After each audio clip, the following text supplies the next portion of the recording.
Welcome everybody to a look at a new Masters of Cinema release from Eureka, and it is 1984's Hong Kong 1941. So this is directed by Leung Po-Chih, who I've not seen anything else from before, although Sammo Hung, who we've obviously talked about many times before, was involved in this in some regard. I think he co-produced it. And yeah, this is a war drama film, clocking in at 100 minutes long. Stars Chow Fat, who was in the likes of Hard Boiled and The Killer, which are two of my favourites from him. But I've seen 14 other films from him so far. Hopefully Hard Boiled and The Killer are going to get their own Blu-ray, maybe even 4K release at some point in the future, now that the licensing has been freed up regarding well over 100 of the Hong Kong films that are in that same kind of wheelhouse. So yeah, hopefully we'll be reviewing those at some point. Also stars Alex Man Chi-Leung, who was also in the Rich and Famous and Tragic Hero double feature releases, which Eureka also released. And yeah, this is about three Hong Kongers who are forced to negotiate life under occupation as their homeland falls to the Imperial Japanese Army during World War II. Now I'll probably butcher some of these names here, so I do apologise. So Hai Yuk Nam is a young woman locked in a love triangle with her close friends Yip Kim Fai and Wong Hak Kwong. As they dream of escape, their complicated personal relationships play out against a background of oppression and brutality that was brought to Hong Kong by Japanese rule between 1941 and 1945. So there's also some narration over this from our lead actress as well, talking about the events and her thoughts and such. And although this doesn't have anywhere near the levels of action and violence you might think would be present given those who were involved, obviously Chow Yun-fat would go into even bigger things after this, because this was, I think, his breakout role at the time. It is nonetheless a film that has some of those elements that are present, but they're not in the same kind of breadth of the general film.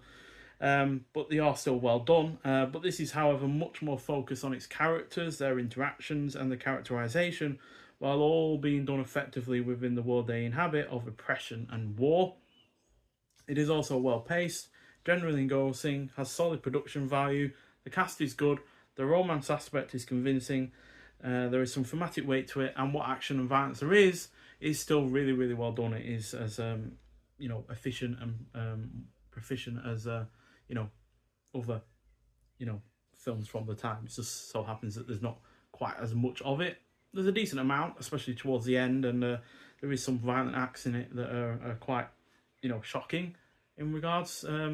Never seen a firecracker, for instance, used in a certain way in this film before. So yeah, it does have its elements like that. And yeah, overall the release itself is on the point as far as I'm concerned. Sound quality and image quality all on point, as you might well expect from Eureka.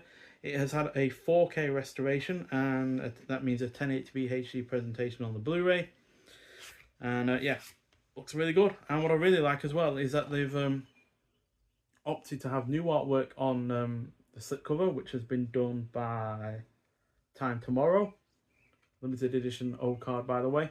And then they've kept the new artwork on the reverse side of the sleeve, and kept the what I believe is the original artwork on this side, so you don't have to swap it over yourself, because more often than not, when the same artwork is on the Blu-ray sleeve as the slipcover, I usually swap it over so I have some different artwork to reveal when taking it off. So it's nice that they've kept the older artwork on the reverse side first, rather than having to swap it over like usual. There's the disc. As you probably can see, there's the slipcover artwork behind it. And yeah, we get a booklet with this release as well, with a couple of shots from the film on the front and the back. And inside we have the cast and crew. Then we have the contentious auteur Notes on Po-Chih by Gary Bettinson. So more shots from the film within as well.